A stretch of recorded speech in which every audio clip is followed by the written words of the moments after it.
Welcome, everyone, to Tofu Tech Talk. We are back again with another wonderful episode, and today's special guest is the one, the only, DrLeandra. Leandra, please introduce yourself as little or as much as you would like. Hello, hi. I hope everyone is well today. It's nice to meet you. I am Dr. Leandra, or just Leandra is easy. I am an animal scientist with experience in agricultural production performance.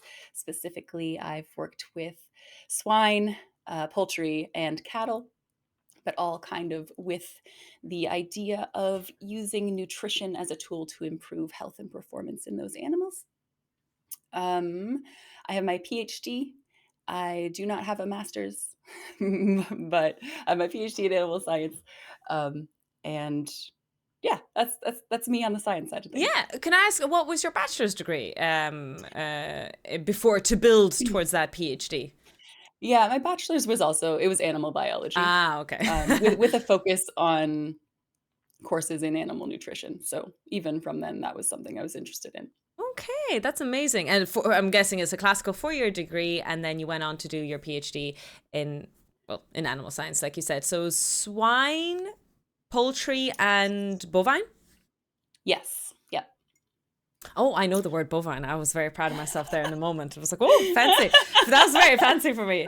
Oh, I suppose we have so many leading questions, but I suppose to get a bit more specific towards you, is what was your PhD about specifically? If we could get to the nitty gritty details. Yeah, so my PhD was working with early weaned pigs, which seems like, I don't know, maybe a generous term because that's kind of all of them. But the idea in industry is to wean the pigs off the sow earlier, and then you can get the sow pregnant again and make more pigs, right? Okay. So, in general, piglets are taken away from their mother earlier than they would be in the wild in industry. And because of that, they have slightly underdeveloped digestive systems. Oh. So, like, you can imagine the transition from mother's milk, this liquid diet, to a usually soybean meal Mm-hmm. based um, solid diet is a little bit rough, and we see a growth lag once after weaning. Mm-hmm. So, for my PhD, I looked at a supplement to be added into that solid feed that Oh. with the hopes of aiding their digestive development and capacity, and thus avoiding that growth lag that happens after weaning. And specifically, the supplement that I was working with was a recombinant epidermal growth factor. So I had a genetically modified bacteria that Wow. I used as a factory almost. I did large scale fermentations with it for to isolate this protein, this growth factor, and then I mixed that growth factor in with their diets for trials to see how it affected their growth and development and health. So a lot of your work was also around food science to a certain extent. Would that be fair to say? Um, I mean, insofar as like, I guess not as how like it affects human food mm. science. I guess. Could you say something about bird flu at one point? I see that. I see you, chocolate mints. Is more about helping the animals cope with the situations that we put them in because of production pressures, Mm. and then also as like a small undertone, reducing the dependence on in-feed antibiotics Okay. and dealing with uh, reducing the production of antimicrobial resistant bacteria. Oh, okay, yeah, yeah. So you worked with swine to what was the female sow, was it? Or sow? Sow, Sow. How yeah, is that spelled? S-O-W, just the is one. it? SOW. Yeah. Yep. Yeah. It's been a while since I don't remember all my animals. So you kind of highlighted very something interesting there. You mentioned that your work is mostly focusing on how to improve the life of the farm animal in the situation that they're in. It's not so much as pressuring farmers or doing some political kind of push, if that makes sense, of changing habits on the farm, but rather this is the situation we're in. How can we improve? How can we better the situation that we're kind of stuck in, if that even makes sense? Would that be a fair Sh- statement, or? Sure. Yeah, it's definitely not a political pressure insofar. But as everything in the world, I guess it comes down to money, Mm, right? So we're looking at the cost benefit of it. Is the cost of including this potential supplement going to be worth it for the producer? Will it make their pigs healthier, grow faster, be more efficient, and therefore, improve their production system and in the end profit, mm, right? Because that is the reason they wean earlier in the first place, right? They wean early so that they can get their sow pregnant again, so that they can make more pigs. More pigs per year equals more dollars per year. Um, so that is kind of an unfortunate reality of yeah. it, like that it is monetarily focused, but I mean, yeah. that is a situation. Yeah, no, no, you're absolutely right. And you said you worked with poultry and with cows as well. Can you give any insight of the kind of work you did with them? I'm assuming that's Sure. post-doc maybe, or? Yeah. So I did two postdocs following my PhD.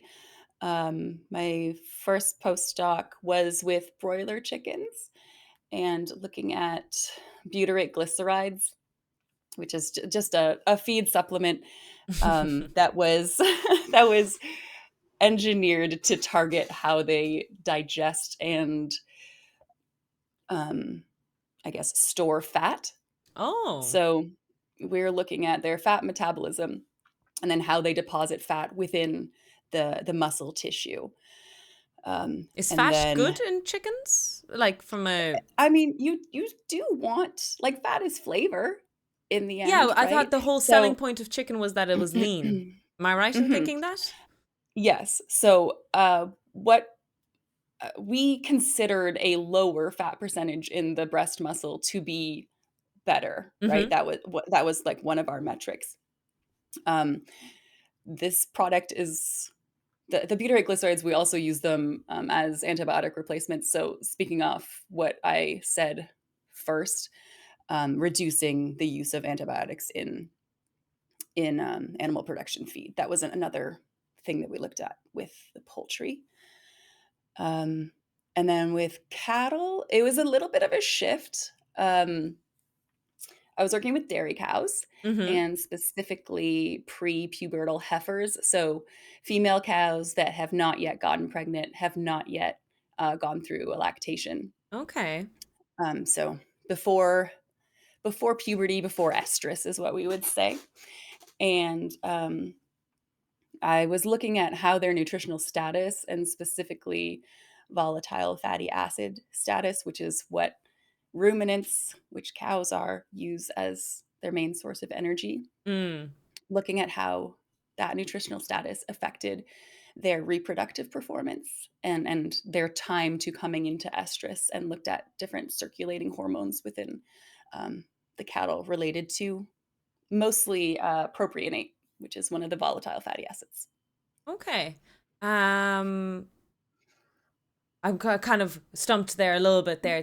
That so we were looking at baby, not baby cows, a female cow that hasn't yet had her first, hasn't gotten pregnant first. Okay, and there was a Right. fatty acid in. So sorry for asking for clarification. Could you rephrase it again to me, please? Yeah. Uh, So, yeah, go ahead. I No. guess if you think about so the interesting thing about cattle is that they are ruminants, right? As Yes. opposed to a monogastric, which is the swine and the poultry. So four So they have stomachs, this right? 4 stomachs and then this huge fermentation vat, Mm-hmm. right, within them that is full of Fermentation fat. microbiota. That's how I like to think about it. Okay. It's very large, it's full of the stuff that they're eating, and it's almost like they have an army of microbes in there that are doing the digestion for them, as Mm. opposed to just using, their own enzymatic or physical, mechanical So digestion. they literally have a greenhouse gas inside of, sorry, like a greenhouse inside of them to ferment this whole process. Yeah, that's an okay way of thinking about it, I think. Yeah. They just like they have a large population of very small things that are Mm, helping them with their digestion. mm. So what these microbes are breaking their feed down into are volatile fatty acids. And that is what the cattle use for energy sources, as Okay. opposed to you or I, or a monogastric Mm-hmm. that largely absorbs and utilizes like sugars, like glucose. Okay. um, when you think about cattle, they use volatile fatty acids that way. Okay. I guess I got shaken up by the whole volatile and that being a good thing. Because usually in English, when we say volatile is not a good thing. So Sure, sure, yeah. I guess the language is a bit tricky yeah, on that. I got lost around the way. I got back on track. All good. I suppose like a little side rant of like that you were working with cows. That first of all, cows are so cute. I think. I don't know I why. love them. Yeah, so many people say, "Oh, cows are ugly," and yet their faces are the most cutest things in the world, and their tongue I when they love lick them. you is Yeah. just. Oh, it's just a. They're so good, and, like, each of them definitely has a distinct personality, Mm. and this is maybe a weird thing to say, but one of the things that is the best about working with cattle is that they are a high value animal. So, in general, the research doesn't have an endpoint that is you killing them. So, yay. Okay, Yeah. that's an interesting turn of events. Yeah. Um, Whereas, like, I don't know, with swine or poultry, like, it is very, very common to have sampling points where you euthanize a set number of animals to collect, tissue samples and okay. samples to analyze for data later. Mm, Cattle are too valuable, like, you cannot be wow. sampling from your cattle like that. Yeah, no, I watch a lot of. So one of the things I watch is Heartland. Oh, it's a Canadian. It's a Canadian TV show. I don't know if you know of it. I've heard of it, but I have not seen it. Yeah, but they're kind of like a Western life there, and yeah, the price of cattle is really, really high. It's very, very incredible because the amount of value you get out of one cow, and the investment to raise a cow as well. You know, from baby all the Mhm. way to whatever kind of whether it be milk, whether it be beef, whatever the goal in the end is a huge investment. A kind of side rant on the first time mothers. I see videos about this all the time of how, when cows get used to, what's the word? Having children, they're very good mothers. It's one of the things. There's even a saying in Russian about how a good mother is a cow, right? Hmm. But there's some viral TikToks of first time cows being moms and they're absolutely confused as what to do. I don't know if that is that a normal thing in your experience? Have you seen that first time mom cows are like drop a baby and like I have no idea what to do now. You know, I don't know. I have no idea Okay. whether that is true or not. Because it's so I mean, because it is the dairy industry Mm, and that we get our dairy cattle pregnant so that the moms will enter yeah. lactation, right? So that we can have the milk for human consumption. Mm, So, in dairy, it is very rare for the calf to stay with the mom for too long. yeah. Yeah, unfortunately. I guess more in beef, Mm. production, they would stay with Oh, their that parents makes more. sense. Yeah, no, I Yeah. understand. Yeah, makes sense. Kind of another side rant of a bit of anti-science that's going on, and a bit of kind of I'm taking an opportunity to ask this question to educate myself and my community about pasteurization of, am I using the word correctly, of milk? I don't know if you've heard that there's some loads of viral stuff on media about you don't need to do that and just drink milk fresh from the cow is the best way. Do you have any insight or any educational commentary to provide to And us? look, I mean, I'm team pasteurization. Yeah, okay, Like, okay. Good, I'm good, good. I'm team pasteurization. And can you tell us Um, why? Just so that we're all on the same so we're all on the same page. Please stay safe, chat. Please stay safe. uh, okay, so, I mean, think about milk and think about what's in milk, right? It's Hmm. got a whole lot of good sugars in it, whole lot of good fats, whole lot of good proteins. You know what else likes to eat those things? Bacteria, microbes, viruses, like pathogens. Mm. That's a great home for pathogens. So, yes, please pasteurize your milk. No, but when I was growing up, actually, I used to visit my grandparents in Eastern Europe, and we did buy unpasteurized milk, but it was labeled, and you had to bring it home and boil it. And it was Mm. sold. What was interesting, it wasn't sold in a carton; it was sold in a bag. So the minute you open, you had to boil the whole thing immediately. You know, you couldn't just store it. It was interesting. That's very Canadian, milk in Is it? bags. Oh, cool. I guess it's kind of a meme now that like, well, it's not. I guess it's not Canada wide, but in Ontario, hmm if you go and buy milk, you buy it in liter bags. Ah, cool. I've never Yeah. seen it in Ireland. I've seen it in other places. Anyways, a bit of a rant on the side rant. Just to kind of highlight, guys, if you have any question for Leandra, we actually have a channel point redeem. It only costs 50 points. So great, great strawberry milk emote there. If anyone has any questions, you guys can use channel points to redeem, and it's listed as Ask Dr. Leandra a question. This way I can keep track of the questions as Chocolate Mints has demonstrated. In case it gets lost. Speaking of, so going back to 12 minutes ago, Chocolate Mints did ask, could you please say something about the bird flu at some point? Do you have any insight or commentary on the bird flu? I don't. I mean, it's really unfortunate. It speaks to the importance in biosecurity hmm within our industry, within the farming industry and farming systems. I know I I can't really speak a lot about its transferability to humans. I know that we are very, very picky about biosecurity with swine and like with pigs. Most pig farms are a shower in, shower out thing because we share so many similarities with pigs biologically. Oh, we have the same So amount of chromosomes as them, don't we? is that true? I don't I know. believe I you. hope I'm not spreading I misinformation. believe you. Somebody correct I me. No, no, go on. Apologies, apologies. just like we are very similar, which is why we Mm. do a lot of experimentation in pigs to Mm. as a model for human disease, right?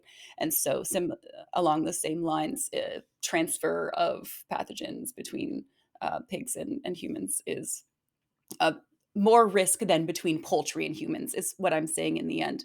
But That's what you maybe mean by biosecurity, that if there's any, it's a virus spread between animal to human. right? Yes, um, yes. Like I said, most swine pig farms are shower in, shower out. So before you even touch an animal, you're taking a shower, and then before you leave to go back to your real life, Oh, you're taking another shower to really? try to prevent that sort of Oh, wow. transfer. And that's with swine and with poultry as well? No, not with poultry because Okay. there is less transfer of pathogens Mm. between poultry and humans, which I I mean petted it like is. a pig before, and I didn't wash my hands before. You didn't wash your hands before. No, it was in a like a child farm. I just walked by and they came up to the fence and I petted it. It was really soft and cute. You're probably fine. Damn, Maybe good it good is to more know. like research farm related, but yeah, biosecurity on pig farms is a big deal. And maybe this avian flu is now telling us that we should be more vigilant with all of Birds our as well. animal farms. Okay. Yeah, And I assume yeah. avian and bird flu I'm assuming it's always associated with chicken, or I think is it all probably birds? like turkeys as well. Yeah, Mm. I would say all birds. I was recently at a zoo. And they were every like half an hour or so, they would shoot off fireworks to scare like wild birds away. And the sign said that it was because they were afraid that any of these birds could be carrying like viruses and spread it to the zoo Oh. animals, which was interesting. But that's so scary because you're purposely firing fireworks around animals that would be scared. You're scaring the okay. Yeah, we had that discussion. We're like, how do we think that the like resident animals are feeling about this happening? Mm. Oh man, I can just imagine. My poor dog gets so scared anytime there's Mm-hmm. fireworks. Oh. Okay, great first question. And we're down the road. Alex asks, is it true that cows produce more milk than their calves need? And it's bad for them not to have the excess milk used? It's an interesting question. Is it true? It is true because we made it true, Ah. right? So I think if you were to go find like a, I don't know, wild bred cow, they would produce as much milk as their calf required. Mm. However, modern dairy cattle have been bred for generations for increased milk production. So likely, if you left a dairy cow with her calf and just had them on pasture and weren't actively milking that cow, she is probably making too much and is very uncomfortable. Yes. Mm, okay. And I suppose that's the whole idea that we've bred so many different breeds of cows. I know myself that there are that obviously there's the milk that produces cows. Oh, sorry. There's the cows that produce the milk, and then there's the cows that are raised for beef. But there's also classifications within that, depending on which like regions, what part of the world you're from. I guess the most common one is Yeah. Frisians, right? The black and white cows are Mhm. classical milk cows that we know of. Yep. Um, And then, I mean, there's also certain breeds that are meant to live in different environmental conditions. Like if you go in the south, I think they're called Brahmin. Is oh, that right? oh, wait, They're more that's in white with Fallout. bigger ears, um, to help with heat dispersion. But they're specifically bred to be more Ah, resistant to the heat. So that's what you'll see in big warmer ears. climates. Yeah, and Yeah. Highland cows in Scotland, they're really cute and fluffy. Have you seen them? Yeah. They're so I love I them. want one of those. They're so amazing. I need to keep a pet. Yeah, yeah. No, you're absolutely right, Drexy. Cows are big dogs. I've seen them. Oh, they're so cute. I can't. Oh. They're very, very cute. Chocolate Mints asks, how long do you boil milk for? Oh, is that this is jumping back to the pasteurization kind of question. I've heard 10 minutes I for boiling water. I'd assume it is longer for milk. I don't know. I mean, you're the one Tofu, you said you'd boiled your milk before. How Yeah, long but did you my boil your granny milk did for? it. To be fair, what she did was she got it to boil and then she got a spoon out and then she would, scoop the top part. There was like a fatty layer is that needs Yeah, okay. skimming. Yeah, so she would do that for a while. So, nah, yeah, I'm sorry. This is my childhood memory I've unlocked. Um, but yeah. Spooky one asks, oh, it's about mad cow disease, and I don't know anything about it. Is CJD / mad cow disease now extinct, or could it reoccur? And in brackets he says, I had a blood transfusion during it, so I am banned from giving blood now.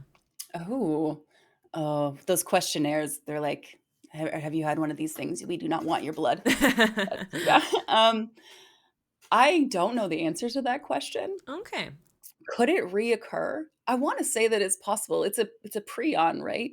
Mad cow disease. Oh, is It's it? just Oh, not it's wow. not my specialty. Mm. Um, When was yeah, mad? There was definitely in the news mad cow disease for a long time, right? I don't for a remember. long time, yeah. Trying to remember the dates. BSC is caused by a misfolded protein called a prion. Prions accumulate in the brain spinal cord, leading to damage and degeneration. Mm. But I haven't heard about what's the most recently reported case of it. Mm. Not something I've been following. And I suppose it didn't kind of collide in your work. Mm-mm. Like it never No, kind I of mean crossed paths with you. the most that would cross paths with is like during travel, right? They'll ask you like, "Are you working with cattle? Are you going to see cattle while you're traveling?" But yeah, Gord Okay. says still around but largely eradicated. There's a screening being done now as well, is highlighted as well. Another question from Har Pirate. Great username. Do we care about antibiotic resistances with pigs, or is that not really a thing? Great question, actually. I had it penciled down, so that's one question gone already. Yeah, we care. I think I think we especially care, and this kind of links back to when I was talking about how similar humans are to pigs Mm. biologically. So chances are, if in a swine production system we are, I don't know, loosely using antibiotics in a prophylactic way or a targeted way, and happen to encourage the development of an antibiotic resistant bacteria that gets transferred off the farm and into human somewhere. I would argue that it's a bigger problem, uh, maybe bigger problem because we are more similar to pigs, and therefore the bacteria around them are more likely to be similar to the ones around us. So Yes, the it is still a problem. the bacterial resistance, could it because it's always a worry, right? Us as mankind as well, that we're constantly getting bacterial resistance with antibiotics. Am I right in saying that? I'm not sure. I assume this Yeah, is I think always a question. And would the I think with, like, each application of mm, antibiotics, you're adding selection pressure, yeah. right? So, yes. And it does so then with this with pigs also getting these antibiotic resistance, are they working in parallel then with humans because we have so many? I don't know how different the antibiotics are towards pigs. I'm assuming the principle stays the same. The principle stays the same, and, like, the I don't think that the type of drug is exactly, like, what we would give a Mm-hmm. human as Okay. far as, like, the very specific structure, but there are families Mm. of antibiotics, right? So, it is possible that we're giving a pig something that is the same family as something that we would use to treat a human. Okay, so there is a possibility that the resistances are working in parallel, or like that the resistance accumulate in parallel with swine and human. I think possible, yes. Okay, that is actually a worry. I don't know if it's still I remember like 10 years ago, this whole antibiotic resistance was a very big thing on news. I haven't heard it much. Not to say that it's not a problem, but I guess there's a lot of problems right now in the world. So maybe the news is It's just flooded. one of the low-ranking problems. Exactly. Like, the priorities have adjusted in the last 10 years of some of the problems. Is it true that chocolate milk comes from brown cows? Gord Prince Yes, Things asks. yes. The And same way that brown eggs come from brown chickens, chocolate milk comes from brown cows. Yes, that's what true. about strawberry milk? Where Well, does that come out of? it's the pink cows, I haven't seen a obviously. pink cow. I don't know. I think there's something dodgy there. um, Also, I love how Gord says, "Man, all these great questions, and I asked the dumb ones." the most important one. Most important one. What led you to pursuing your field of study and eventually a doctorate? Was there a specific event or incident? Asks Lunar Maniac. Hi, Lunar. How are you doing? Um, What I inspired you think, to be an animal scientist? yeah. So I always knew that I wanted to work with animals. I think I was uncertain about what that was going to look like. And initially, as as a kid, I think one of the first animal oriented jobs that is maybe presented to you is veterinarian. Hmm. So, like when I was a kid, I was like, yeah, I'm gonna be a vet. I'm gonna be a vet when I grow up. Um, without knowing that, hey, you don't necessarily have to be a vet. Like, there's all these other avenues um, that you could go down. And I did end up applying to vet school, and I didn't get in, but one of the professors that I used um, for a recommendation letter for my vet school application approached me and was like, "Hey, like, are you maybe interested in this project?" And it was a master's project that she was getting ready to find a student for. And so that's how I came into going in that direction. It was more just an opportunity that was presented to me, and I was like, "Hey, I like pigs. This looks interesting. Um, let's rock," kind of. So, A yeah. series of fortunate events. Hmm. Hmm. Okay. And then I'm guessing, so that was your bachelor's, was it? Or was it straight after the bachelor's that she recommended this Um, research? it was right after the bachelor's, Mm. so it was initially a master's project, and then I transferred partway through the degree into a PhD program. So I didn't Nice. finish. I didn't complete the master's. I mean, like, you got a PhD. Like, Yeah. who needs a master's if we have a Yeah. PhD? A bit overkill. I just find that it's very, like, uncommon to find someone else with a PhD and no MSc, so I always find, like, I need to say something to explain it, but I don't know. So that's really interesting. I do have a master's, but in my field it's unusual. So Oh, all my friends who did PhDs, they went from bachelor's to PhD immediately. But because of that's my interesting. bachelor's, it wasn't pure physics. I was a physics and chemistry teacher. No one would take me on as a PhD. I did need that master's in physics first. Huh. Then that's how that looped around. But now that you mention it, I did talk to biologists in the Department of Science, and they told me that it is completely uncommon to not have a master's as well, very similar to what you mentioned there. It does Yeah. seem that the biology sphere is, this is completely ungrounded. I am just thinking out loud that it is more competitive, and so with the application process, that master's is generally, traditionally more required, I'm assuming.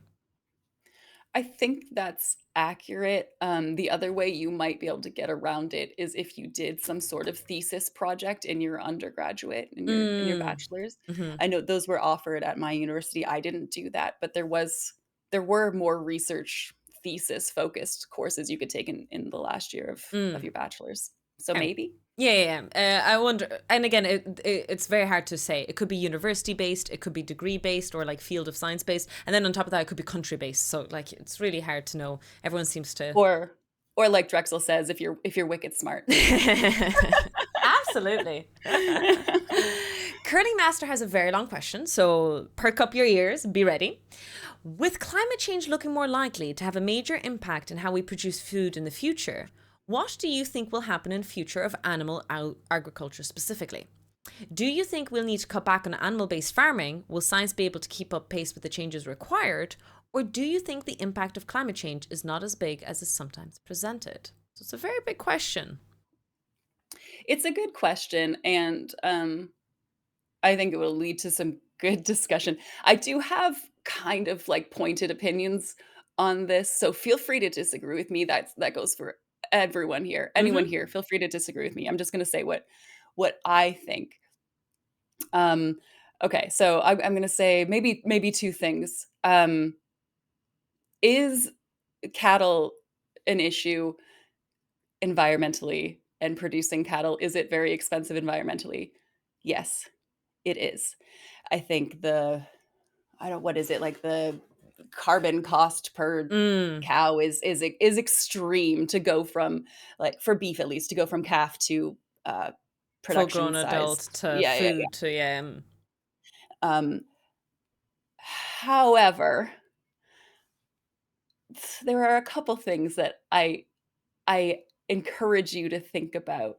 The first thing is that if we cut down on animal farming, which is maybe not a bad thing, we still need to account for those calories, those macronutrients somehow in people's diets, Mm-hmm. right? So we will need to increase the production of something else. And one of the things that has been suggested most frequently as a source of I don't know, Protein. just the appropriate macronutrient balance um, is mushrooms. I've Mm-hmm. heard a lot of chatter about mushrooms and increasing our mushroom farming. And Um, tofu's. yeah, and tofu, as well as soybean, Don't increased eat soybean me. production, um, to kind of replace those calories and those Mm-hmm. macros in the diets of the world. Right, it is a large scale thing. Um, so that's one thing. The other thing that I think about is, and this is based off a study that one of my previous supervisors did. So I'm a little bit biased on this, and Mm-hmm. I will admit that I'm a bit biased.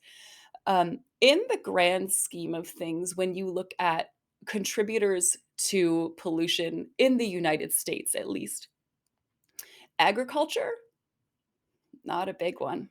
It's not a big one. I think if we're really wanting to care about the environment, we need to be approaching large industries that are having a bigger impact on emissions. Um, so in this paper, she did the thought experiment of if we replaced all I forget if it was just cattle or if it was all animal Mm. agriculture. Anyway, she experimented with replacing animal agriculture with other crop farming types to equal the caloric, micros, macros, Mm-hmm. all the shit. Sorry, all the It's stuff. okay. Do we swear here? Do we Yeah, swear here? yeah. I don't know. Oh, yeah, of Um, course. that we're getting from the cattle. Um, I think the difference in emissions ended up being something like 2% of what agriculture accounts for Mm-hmm. in the US anyway. It was very, very low. So I don't want to say no swearing gasps, sorry. I don't want to say that it's not important because yes, cattle produce methane. Yes, making beef cows is very expensive and probably not great for the environment. Mm. My point is that there are probably bigger adjustments you could make to your day-to-day life that would have a larger impact. Mm. No, that Maybe was you really disagree? insightful. No, no, no. I like this is really like I know that you're hitting huge topics. You know, this is constantly being discussed. Whether it's veganism, vegetarianism, pescatarianism, even the complete opposite, which is what's that word? Not cannibalism. Oh Jesus. Oh, that is No, no, very no, no, opposite no, no. though. What's the word? What are the meat eater only called? Oh my God. What's the I word? mean, I think it's just Carnivore is it cannibalism carnivore? I though. think it's carnivore diet, not cannibalism. Oh my days. This is Listen, great. there's a meme on my channel, right? It's called consensual cannibalism. And I don't know why I do this, but I ask people to look into their laws. Be careful of your Google search history, but look into your country's laws. Is it actually illegal to be a cannibal? Let's say if you are consensually, let's say if you're legal, are you legally allowed to chop off your toe and let someone eat it? There is interesting wording in some countries that you can get away with it, according to me. But look, that's a different side rant. Does consensual cannibalism fly in Ireland? Is it good I there? don't. So I've tried googling it. It got a bit dodged, so I stopped. I assume incognito, right? Incognito mode. No, no, that I started not incognito, so it's very dangerous. Very dangerous. Yes, yes. You're on a list now. I am most. There's other stuff I've looked up for sure. For science, it was for science. In my defense, it Right. was all Yes, for yes, yes, science. yes, yes. Yes. Mm. Anyways, we have loads of logged questions going back. Zira is asking, what is the current situation with artificial meat? Ooh, I don't know about this. And how soon is it before it can be mass produced? Or is it agriculture/biology version of fusion reactors? The joke is in physics, we keep saying fusion reactors are coming out in the next 10 years, but they've been saying that for 50 years. So Ah. it's something that's never really happening. So the question is artificial meat something that's plausible? Oh, it's plausible. I mean, it is happening, right? There, um, one of my old lab mates is currently working in a startup that is doing, they're growing meat in a petri dish, essentially. That is what they do. The thing about it right now is that it's gonna be really expensive. Um, Mm. It's I more think inefficient than raising a cow, basically, from scratch. mhm, yeah, Okay. yeah. So I think that it's neat. I think that's cool. I like innovative science like that. I like new ideas. Um, the the thing will be how do we make that scalable Hmm. and affordable? Because it is largely consumer driven, as is all agricultural animal production. So I don't know if you go to the grocery store and you see a steak for $10 that's from a cow or a steak for $100 that's grown in the lab, which one are you going to buy? Yeah. Um, yeah, No, that makes but sense. it's cool and it is actively being worked on. I don't know how close we are to any sort of mass production of it, but it is cool. Yeah, no, no, I haven't seen. What have I seen? Oh, in Aldi they started selling. Sorry to side rant on top of the side rant. Bug protein, like Hmm. pates made Hmm. out of bugs. I was too scared to try it, man. Hmm. I'm such a chicken Okay. shit. I wish I tried it. I haven't seen Now it since. that's cool. I think insects are a great source of protein. And I mean, they are like, if you break down their macros, they're great. Um, the problem is what you've just said, getting people to Mm, eat them. Um, it's all like public opinion and what I guess what you're used to eating. You know, a lot of people think eating bugs is gross, so they won't even try it. But yeah, like I'm kind of scared. cricket protein is a good source of protein. Like, yeah, and I think they're fairly economical to raise and produce. The issue is the consumer and getting the Yeah. consumer on board. No, like it's weird because I eat escargot, like I eat snails, but I don't know. I Well, should no, do but it. I should try it. there's something a little bit different about like getting a leg stuck in your tooth, you know? Oh, I wasn't even thinking that. And now I'm not gonna try it. But I have seen like protein bars where it's pulverized down into a powder, Ah, and you cool. can buy like a cricket protein powder mix or cricket protein bars. So less of the leg issue with that one. Fair, fair. um, Jackson had logged a question 12 minutes ago and I was protecting Yeah. Gord. So I think you know what's coming. I got you, Gord. You're not the one who asks a silly question. Not the only one, anyway. What are the medicinal properties of bee sperm? And honest to God, I want to know.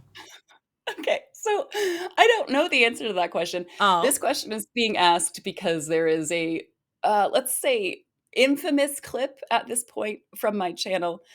So I have a science redeem that has come and gone with the years. And if science is redeemed, I talk about like something that was just published within the last couple days and try to break it down in an understandable way Mhm. for the community. That's And great.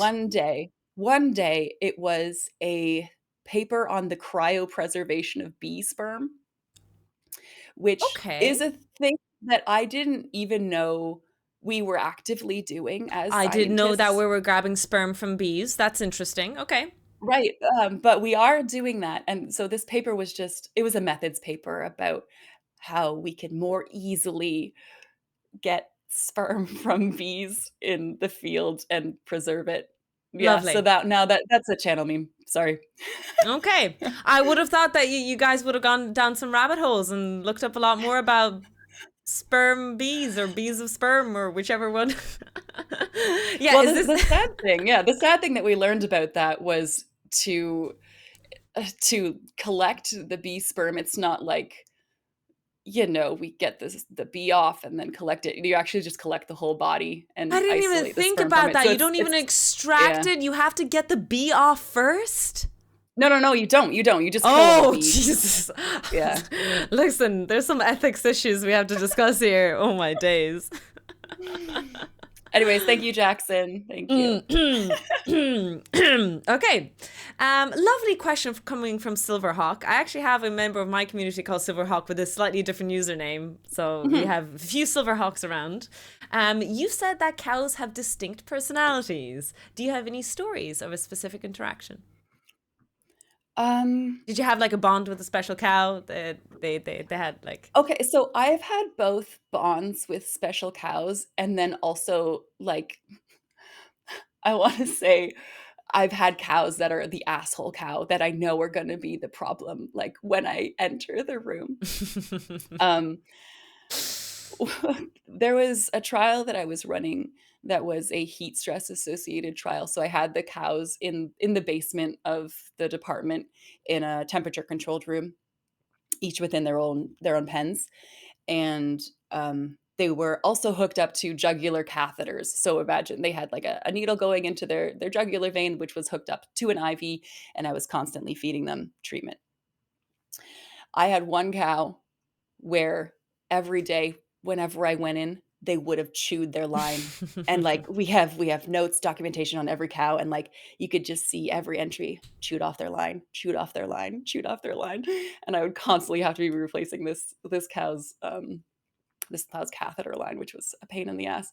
But no, largely they're lovely, and the nice thing about them, and pigs, not so much chickens, but if you are with them enough, like on a day-to-day basis, they get to know you, and they Mm. know when you're coming in, and that Oh. means that, like, hey, we get food, or hey, we get scritches or something, you know. Oh. Chickens don't give a shit. They don't care who you are. They're just scared all the time. But Chickens are great cattle, gyroscopes, or what are they called? You know, if you want a budget GoPro, their heads. yeah, yeah. But other than that, I used to actually have two chickens. They did get killed, unfortunately, by our local fox. But yeah, they were laying Oh, eggs for us every 2 days or so. It was great that's while it nice. lasted. What's the favorite? What's a cow's favorite treat? What's a cow's favorite treat? I'm You know, guessing fruit, carrots, I was gonna apples. say, like, I did all these nutrition-based studies, so we never fed them anything weird Nice. because we Oh, couldn't. oh, poor cows. Doing all of that work and Yeah, right? don't get Well, because apples. it would affect my results, That's obviously. true. You can't have it. Organic kale. No, that's just bunzo. That's a meme on my channel. So you heard that I have a rescue bunny, and Yeah. I sent my husband to pick up, kale for the bunny. And he refused to pick it up because it was organic kale. And he was like, I don't want to spoil her, and I don't want her getting used to good organic kale. What? Yes, yeah, it was so now, yeah, that's the whole joke there. Speaking of animals, do you have any pets of your own? I do. I have a dog and a cat. Oh, do My they get dog, along? they do. They get along. They also fight, but it's like very mutual. It's a two-way street on the fighting. They're both into it. Um, my dog's name is Suna. She's in here right now. Just Luna. Oh. she's passed out on the floor. And then my cat is Spencer, and Great he's name. elsewhere. Yeah, Is it like yeah. a ginger cat, black cat? He is all gray. He's all gray. Oh, Yeah, he's pretty wow. cute. It's not like a Russian blue or something, is it? I've never seen a gray Uh, cat that's not a particular he's breed. honestly, I don't know. He was a stray. Ah, okay. Um, and one of our one of my friends, they were moving out of where they were living, and their neighbor had already left, and their neighbor just left this cat behind. And they knew that I was looking to get another cat, and so they were like, "Hey, Leandra, like, do you wanna just come take this cat that our neighbor left behind?" So Oh, that's how I got the cat, and he's perfectly lovely. I don't know why you would leave him, you oh. know? He's a great cat. I just googled it. Yeah, Russian blues look really, really cool. They're 'Kay, interesting. wait, I'm gonna go to now. Now you need to Google I what gotta a know. Russian blue. Um, does he look like that? Like, maybe. Maybe. Oh, Maybe. maybe it's a mix of a Russian blue. Because I've never seen a gray cat that's not.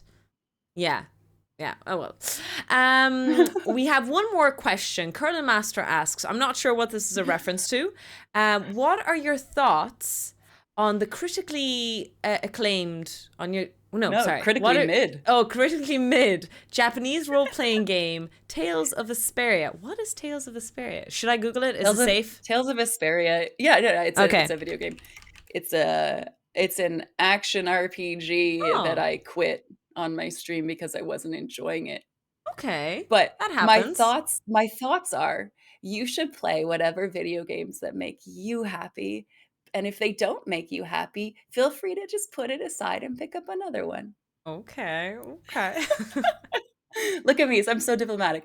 No, I played it for, I don't know, like 20-ish hours. It was my first Tales game that I tried, and Okay. it just didn't hit for me, that's all. Oh, I know what the series is. I actually never played the games, but I watched the animes when I was younger. There's a few Mhm. tales of. Yes, yes, yes. I think yep, I know what you're referring to now that I think about it. Never played it though.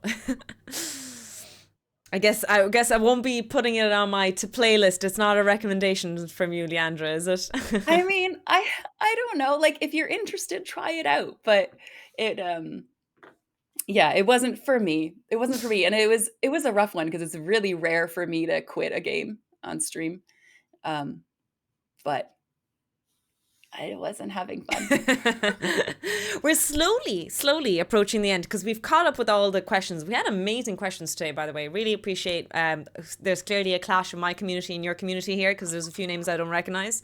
So it's amazing to see so many people being vocal and asking questions. We really appreciate it. As we're approaching the end, animal science is a very interesting field, and what I mean by that is it's not a very typical movie science. Usually we have, let's say, a biologist, chemist, physicist, right? And I would say to a certain extent, like to me, you're in the field of biology, right? And I would always ask a question of something like, what movie did you think had really great sound science, or the opposite, had such terrible science you thought it was the most funniest thing you've ever seen? Now, I don't know how to extend that to animal science, but is there any general broad statement I could ask like that, oh, this movie or this TV show or this book was absolutely amazing, highly recommend, or the opposite, this was complete and utter trash, never touch it? That's such an interesting question. Um, there has been something that I watched lately where I was like, "Hey, wait, what they're doing there? They're doing that right." But I can't think of what that Oh, was. was it a TV Um, show or you can't think of it, I suppose, at all? I can't think. I think it was a movie, but I can't think of it. Um, I will say Babe is a that documentary. I mean, there's a couple points that I wouldn't stick with on this. Um, but in general, I think The Martian was pretty good. Oh, I've seen the movie and read the book, actually. Read the book first. Yeah, and um, along those lines, I think same author, like Project Hail Mary, they did a lot of stuff with like it was an alien microbe essentially, but like Mm-hmm. the way they talked about it, um, I thought was fairly accurate. Mm. So I guess what I think is that Andy Weir writes science well. Um, I read a lot of sci-fi. I don't watch as many movies as I read Mm. books, but There was one movie I watched recently. Can chat help me out with the movie name? It's a very old one. Is it called Containment or something? It was about a microbe that came to Contagion? Earth. It was a Contagion? No. It's a very old movie. Andromeda Strain. Thank you. Zir, you are so good. Wait. Andromeda Strain is Is the that one. that's a Michael Crichton book? Yeah? Is it? Oh, I think maybe it might be. It might be. Actually, yes, I Okay, think you hold might be on. right. I recently watched it and I thought it was really good. But again, I'm no biologist, but I thought the whole like process of what's the word, filtering and ensuring safety and all the steps that all the precautions they took was fascinating. I don't know. Obviously, I thought the whole spoilers. Everybody, block your ears if you don't want to know the ending. Close your ears. 3, 2, 1. The whole nuclear ending at the end, or like the safety precaution of exploding everything, I thought was ridiculous the way they set it up. But I don't know if you've seen it before or read the book. I definitely haven't seen it. I don't think I knew it was a Okay. movie. I don't know if you're I'm trying happy. to decide whether I read it or not, Yeah. So and I'm do not you like sure. old movies? Like, because it is dated. Yeah. But I'm a big fan of watching old movies. I would watch that. Mm. I mean, based on Yeah, how you've yeah, highly described it, recommend. I would love to know sounds up your down my opinion. alley. If it ever comes up. A question is, have you read Tender is the Flesh? Have you read Tender is the Flesh? I have read Tender is the Oh, Flesh, okay. yes. And they're just asking, how realistic do you think it is? I don't know what that book is. Oh, you'll like this. It's a cannibalism book. Uh, so I think Lovely. the idea is that, and Luna, correct me if I'm wrong, there was some sort of virus that made meat inedible, and so we've started farming humans to eat them, but in a way where like these humans that are farmed are never raised to learn how to speak or read or like understand language. So that Oh it's kind my of like we've made a God. sub breed of human that is for food and not like the Oh, actively progressing humanity human. damn. That sounds like I an think that's episode of right. Star Trek. It's not a super nice read. It is a good book. It is a good book But it and I would wasn't written recommend it. well. Just like be aware of what you're getting yourself into, I guess. Oh, was it written well as well? Yes. Yeah, Okay. I think so. It's not Okay, that I'm old. going to write Maybe it down. Do you know who within the the. author is? I don't. Okay, I'm I sure I'll don't. find it. I wrote it down anyway as a recommendation. Um, Perfect. I mean, I'll yeah. Since you like cannibalism, you'll probably like stop. this No, book. Medjay, why do we not have a cannibalism emote? Do you know the way? I recently got announced, my Twitch ambassadorship, and people were joking that, oh, now I have immunity. This is what is going to kick my immunity out the window, is when we have a cannibalism emote on this stream. Oh no. Oh, my days. If you could have your DNA fused with another animal, like in a cult sci-fi horror movie, The Fly, what animal would you pick and why? Ooh. Um, I would probably. Oh, I'm so like I'm thinking about the animal that I want to choose, but then I'm also visualizing like What the what worst that case fusion scenario? would look like, Um, but I think I would probably go with a parrot Ooh, that's because I like interesting. the idea of being able to fly. Mm-hmm. Um, they live pretty long, which is good, and They're they longer than can humans, are they? also. I think Humans, are so, they? yeah. On average, yeah. And Mm. then they can also talk, so I would still be able to do that. That's fair. Maybe not to perceive the language. Yeah, but Yeah, yeah, yeah. yeah. Like Perfect. 70 years. That's pretty good. That's pretty good for Yeah, parrots. I mean, we're not guaranteed to live 70 years. So there is always like that gamble, right? Do you accept whatever longevity of life you have now, or do you take the guaranteed 70 years? So, there's something to be desired there for sure. That's actually a good question. I don't know which one I'd choose. How soon until we have a Parasite Eve style revolution? All right. Biologically speaking, how soon will we have a Parasite Eve? Oh, right. What is Parasite Eve? Oh, Parasite Eve is an RPG. Oh, is it That's good? yeah. Oh, it's also wait, is it? Am I thinking of something else? Is it good? Yes. Play Parasite Eve. It's got like mutant animals in it. Yeah, it's based on a book. That's what I thought. I've read the book too. Okay. Um, it's So many hard great to get ideas. though. I think you'll have to find the PDF if you wanted to read Parasite Eve. Okay. Um, it's a good game. It like opens up with this scene of this rat that just transforms into this mutant rat, but it's all about mitochondria. So The powerhouse of the cell. that's right. You know it. It's kind of mean in that way. Excellent. Maybe that is to put on the playlist. Reading all these scary animal books got you into biology stuff, or vice versa, is a great sentiment question there. Okay, Dr. Leandra, is there anything that you would like to share that maybe we didn't hit on? Is there anything you'd like to comment or add on here towards the end of the podcast? Oh, that's a lot of pressure. Yeah, yeah. Now you have to write a quick speech, as we plan to take over the world here. I don't know if I have any points that like I wish we had hit that we didn't. I feel like we've done well here. I think we hit a lot, like very broad, if that makes sense. Yeah, which is good. Yeah. Okay. To my community, make sure to hit that follow button. If you guys hover over the title, Dr. Leandra's name is there. And not only does it give a link straight away to the Twitch, but also other social media that is linked on her page. So if you want to give a follow, make sure you do. Thank you for hosting lovely. Thank you so much for hanging out. I apologize that I don't say hello to everyone and things like that. This is a podcast, which means that I do focus on chatting and keeping the conversation and the flow going. And keeping things afloat. What I'll do is I'll say my private goodbyes behind the scenes. I'll go into the AFK screen and I'll pick a raid target. In terms of the mods, if you guys are okay with sending on my my good wishes to the raid, because I'm going to be talking to Dr. Leandra behind the scenes. I don't have an opportunity to do so. Just if you could, yeah, I'm gonna send you to Ruru. We do know Ruru or Meru.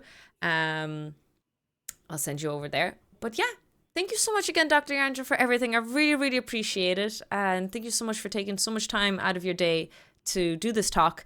And if anyone missed it or missed sections, it'll also be on YouTube. So yeah, it'll be fun.